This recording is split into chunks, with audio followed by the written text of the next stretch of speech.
What's going on, guys? It is Josh from the FPL Graduates, and today I'm bringing you a wildcard draft.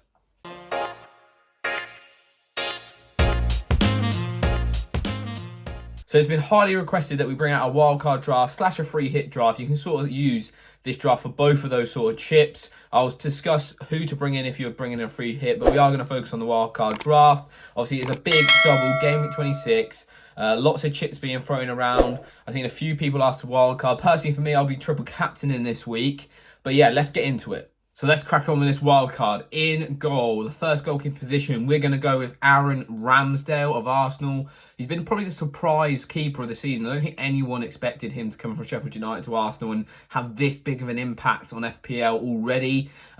He's in there strictly because Arsenal have a double game week in 26. They also have decent fixtures on from that other than the blank in 27. He's second in projected points for goalkeepers in game week 26. Only Alisson beats him, and you're going to want to use those Liverpool spots in different positions like Robertson and Ujota, for example, alongside Trent and Salah. So yeah, he's in there in goal. He also rotates really nicely with our second goalkeeper. So this pairing is going to be great long term as well, which we'll get on to now. So Ramsdale's partner is going to be none other than Sanchez from Brighton. Brighton's defence this season has been really, really good. Sixth best in the league in terms of expected goals conceded. Only the likes of Alisson, Edison, Mendy, Ramsdale and Guaita better than Brighton defensively. Gets a few saves now too compared to the start of the season where we thought Sanchez weren't really getting a lot of saves. That's hence why a few people didn't go with him.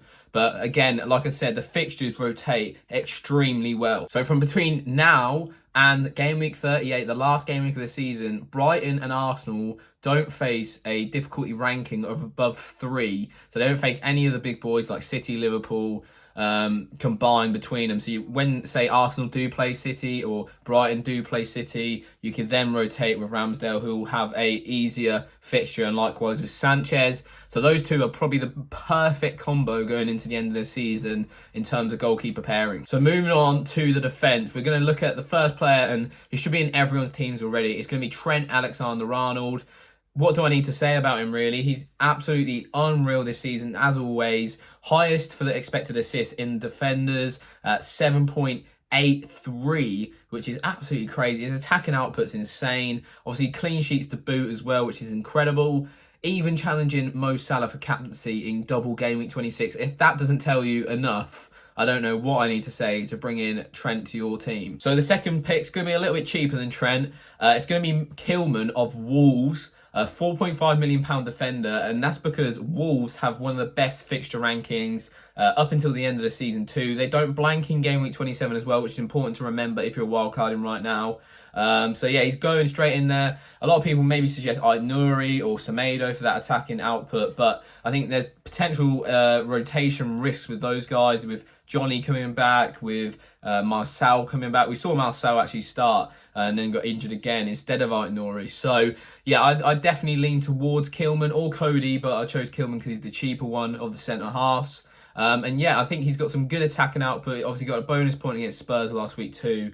He's looking decent option. Moving on to the third choice in our defence. Again, another cheap option, building us up for the bigger options at the end. It's going to be Eric Peters, 4.2 million. I know you're thinking, Burnley defender, really? They're going to be relegated this season.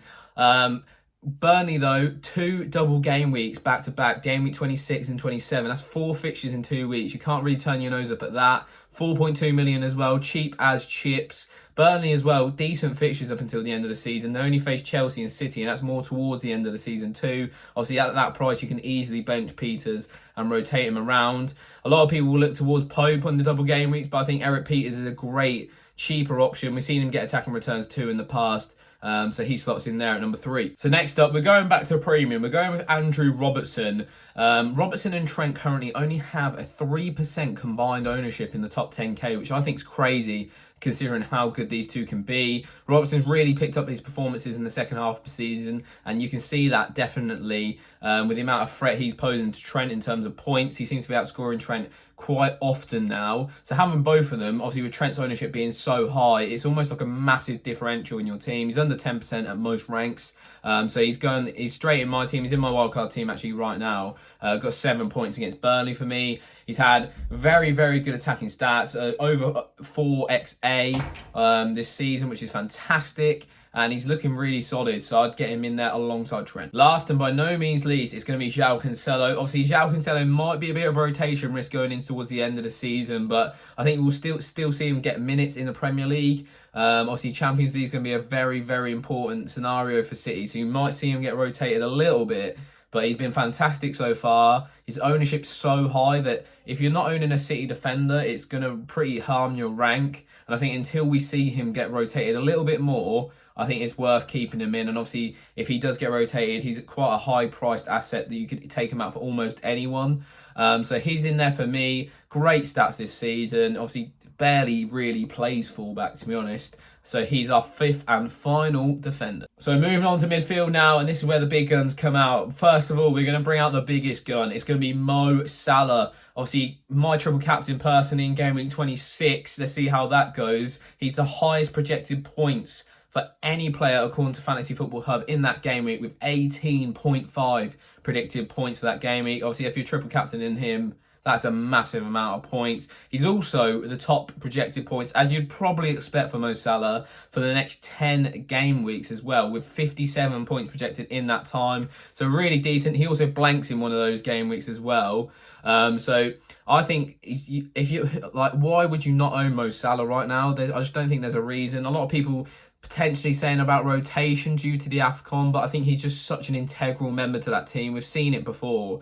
Like, he rarely gets rotated unless it's an absolute obscene circumstances. Like, he even played 30 minutes 2 days after losing the African Cup of Nations final in a different country. Like, that's how important he is to Liverpool. I'd expect him to play a lot of minutes in these games, especially in the double game week. I expect him to play probably close to 160 minutes still, even though he's obviously had a lot of minutes recently. Our next midfielder spot and our next premium midfielder, and I am going to call him a premium midfielder, it's going to be Heung-min Son, coming in at 10.7 million. Spurs obviously lost their last 3 games on the bounce as we're recording this, but they do go into a double game week, admittedly against Man City, but Spurs did beat Man City on the opening day of the season this season, and Son was the goal scorer. I remember owning him. Goal, 3 bonus points, lovely jubbly. That's not the only reason why you should get him in your team though. Obviously that double's massive in 26, but Spurs have decent fixtures towards the end of the season. He is second out of everyone on the game in terms of projected points at 54.1 points projection.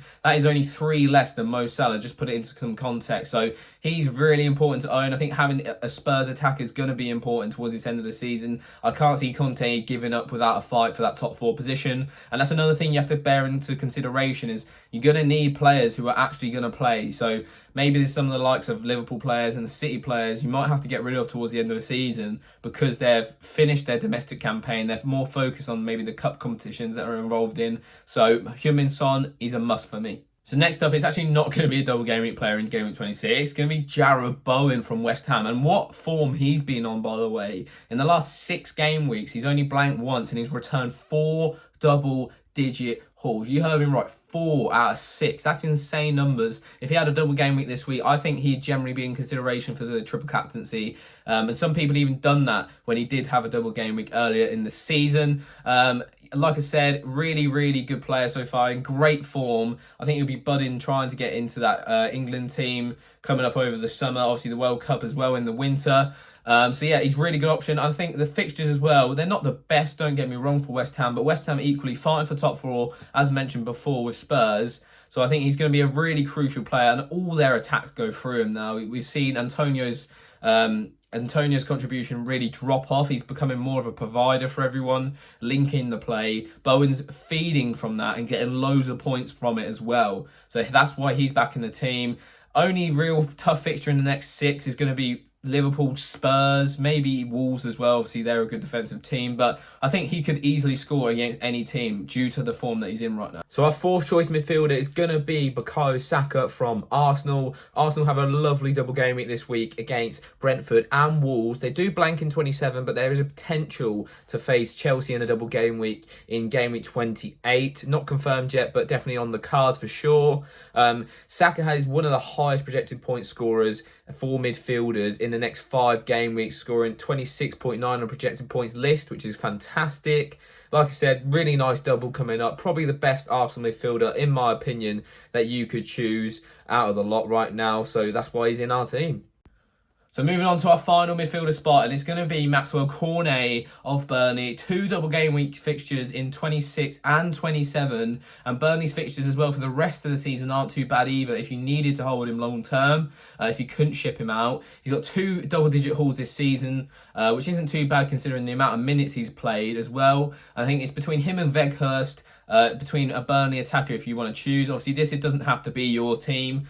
This is just suggestions for me. I think I'd personally prefer Cornet just because I think he's proven it. Weghorst obviously quite fresh, new to the league. And I think Cornet's got that little bit of flair, that little bit edge over Weghorst for me. Obviously, time will tell. Weghorst only just joined the league, but I think he's a great little asset, Cornet. So moving on to the strikers, a bit of a disappointing category this season, the forwards. Not really returned as many points as we once hoped. But our first attacker is going to be the most expensive. It's going to be Raul Jimenez. Wolves have really good fixtures going forward. They don't blank in 27. They also do double in 26, which is the perfect combination for right here, right now. Wolves also have the best fixtures from between now and the end of the season. So again, long-term holds. These Wolves players are really good. Raul Jimenez in the next 8 game weeks has the 3rd best projected points for any forward in the game. The only forwards that are topping him in that category are Harry Kane and Rodrigo of Leeds.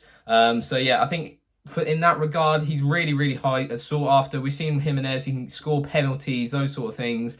Wolves have the best fixtures, like I mentioned, in terms of attacking fixtures. And Wolves do tend to struggle attacking. So maybe these fixture run will see Wolves score more goals, which will be great for them. Our second attacker is going to be a little cheaper on the cheap side. Southampton have really, really good fixtures between now and the end of the season. And it's going to be Armando Broja of Southampton. He's a little bit cheaper than Shea Adams, who's been picking up a couple of goals of recent. But he's a great asset. 8 big chances so far this season. Not maybe the best, but I think we've seen when you watch Southampton, eye test, I know, but he's definitely their best player going forward. Alongside with those Ward-Prowse deliveries, I think he could generally pick up some goals towards the end of the season. So he's in there, a little cheap enabler up top. Our third and final player, and the final player of the wildcard actually, is going to be Odsonne Edouard. It's going to throw up a lot of debate in the comments, I know, but he's one of those players that I know he's not going to play 90 minutes every single game, but his stats per 90 are ridiculous. One of the best in those lower tier strikers. And when we're looking for points in the forward category, there's not really many go-to options at the moment.